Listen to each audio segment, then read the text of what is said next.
Welcome back.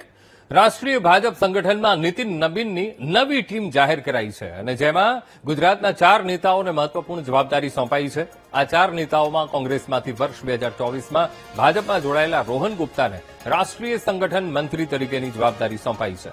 તો રોહન ગુપ્તાએ VTV news સાથે વાતચીતમાં જણાવ્યું હતું કે તેઓ બિહાર, પશ્ચિમ બંગાળ અને દિલ્હી વિધાનસભાની ચૂંટણીમાં વોર રૂમમાં મહત્વની ભૂમિકામાં હતા.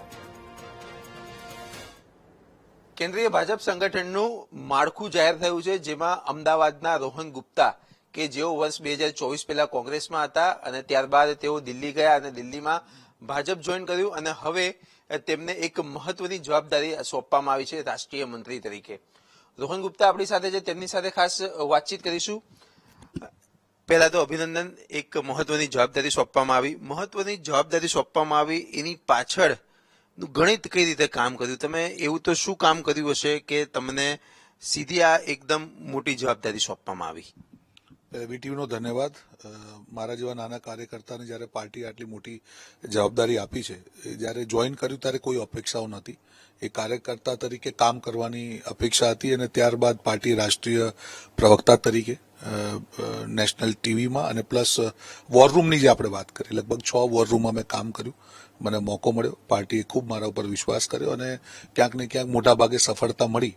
તો એક કાર્યકર્તા તરીકે મને ઉત્સાહ છે કે એક ભાજપના કાર્યકર્તા તરીકે જ્યારે મોકો મળ્યો અને મેં કામ કર્યું 6 રાજ્યોમાં અને કશું કોઈ અપેક્ષા વગર આટલું મોટું મને જ્યારે પદ આપ્યું છે ત્યારે દિલથી મોદી સાહેબનો, અમિત શાહ સાહેબનો, નીતિન નવીનજીનો, BL સંતોષ સાહેબનો હું દિલથી ધન્યવાદ કરું છું અને એમને એક વિશ્વાસ આપું છું કે જે પણ મારા ઉપર વિશ્વાસ મૂક્યો છે તેના ઉપર કોઈ પણ રીતે ખરા ઉતરીશું. ત્યારે ત્યાં ઇલેક્શન કમિટીમાં હતા ને હું વોર રૂમનો ઇન્ચાર્જ તો ઘણી વાર મળવા થતું હોય, પણ એ સિવાય બિહાર સિવાય પશ્ચિમ બંગાળ હોય કે આસામ હોય, હરિયાણા હોય, દિલ્હી હોય, ઝારખંડ હોય, આ તમામ જગ્યાએ મેં ખૂબ કામ કર્યું, ખૂબ બળો અનુભવ લીધો.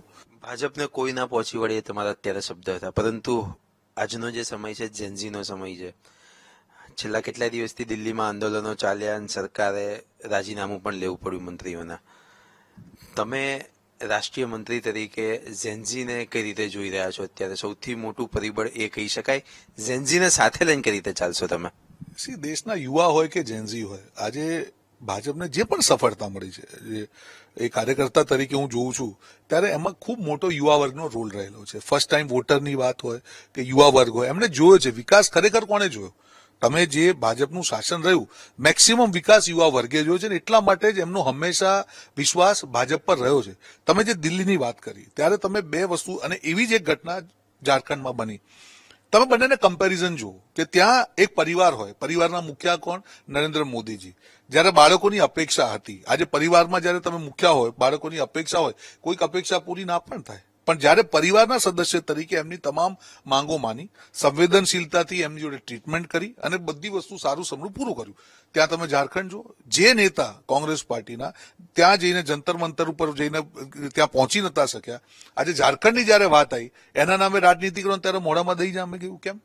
ખરેખર જનતાને શું જોઈ રહ્યું છે, સરકારની જે પોલિસી છે તે જનતા સુધી પહોંચે તે રીતનું તમામ આયોજન કરવામાં આવશે. સાથે જ જનતાને કોઈ પણ પ્રકારની તકલીફ ન પડે, જનતાના તમામ જે મુદ્દા છે તે મુદ્દાને સ્પર્શીને જ આવનારા દિવસોમાં આગળ કામ કરવામાં આવશે. સાથે જ પક્ષ જે જવાબદારી સોંપશે તે જવાબદારી પણ તેઓ સ્વીકારશે. કેમેરામેન રાજેશ ગઢવી સાથે હું પાર્થ જાની, વીટીવી ન્યૂઝ, અમદાવાદ.